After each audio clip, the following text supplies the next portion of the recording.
बाग में जा खड़ी की खड़ी रह गई। सतयुग में चल रहे थे। अब इक्ष्वाकु के वंश में भगवान रामचंद्र जी का जन्म हुआ। भगवान रामचंद्र जी इक्ष्वाकु वंश में ही जन्म लेते हैं और इनके पिता दशरथ जी के 3 रानियां थी। उनमें से कौशल्या जी श्री राम जी की माता थी, कैकेयी जी श्री भरत जी की और सुमित्रा जी लक्ष्मण जी और शत्रुघ्न जी की माता थी। भगवान राम जी चारों भाइयों का जन्म किस चीज से हुआ बताया था।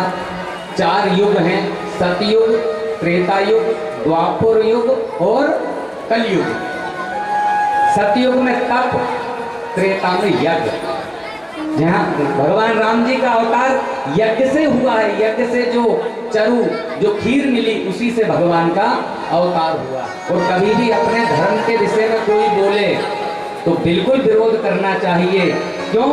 हमारे धर्म का एक एक ग्रंथ, एक एक चौपाई बिल्कुल सत्य है और सही है और जीवन सुधारने के लिए ही है। कभी मिथ्या या झूठा हमारे ग्रंथों को हमें नहीं मानना चाहिए। कोई कहे कि बताओ भगवान का जन्म खीर से, अरे भगवान तो एक बहाना लेते हैं, वो तो आपके भाव से ही प्रकट हो जाते हैं।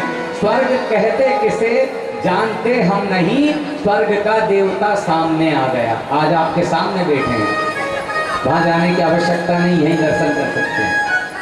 भगवान राम जी चारों भाइयों का जन्म हुआ और श्री राम जी ने स्वयंवर में भगवान शिव जी का बड़ा धनुष था, उसको तोड़ करके जनक राजा की पुत्री सीता जी के साथ विवाह किया।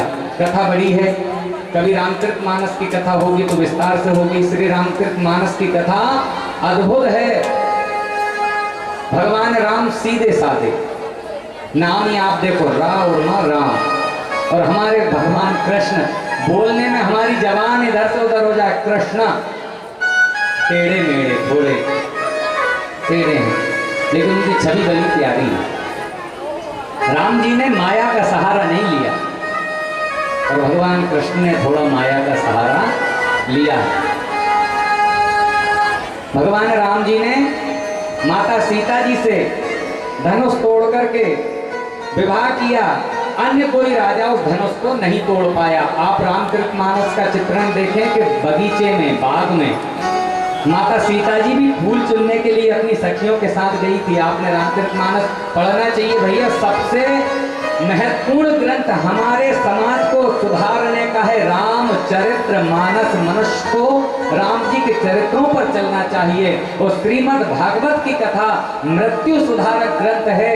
जीना सिखाती है रामचरितमानस और मरना सिखाती है श्रीमद् भागवत की कथा। तो एक व्यक्ति उठ के चल दिया, बोला अभी थोड़ी मरना, हमें रामायणी पढ़ लेंगे महाराज। अरे मतलब ये है मरना तो सभी को है, लेकिन कैसे मरे ये श्रीमद् भागवत हमको बताती है कि हमें केवल भगवान के प्रभु के चरणों में चित्त लगाकर रहना चाहिए।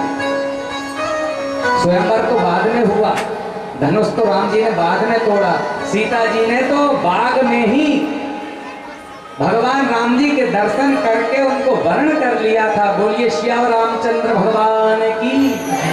जब बाग में सीता जी और भगवान राम जी आमने सामने हुए, आप चित्रण देखेंगे रामचरितमानस में, तो किसी ने बड़ी अच्छी बात कही कि राम को देख करके जनक नंदनी,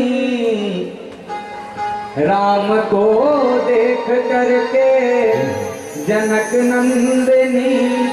और खड़ी रही सीता जी, देखती रही भगवान राम को।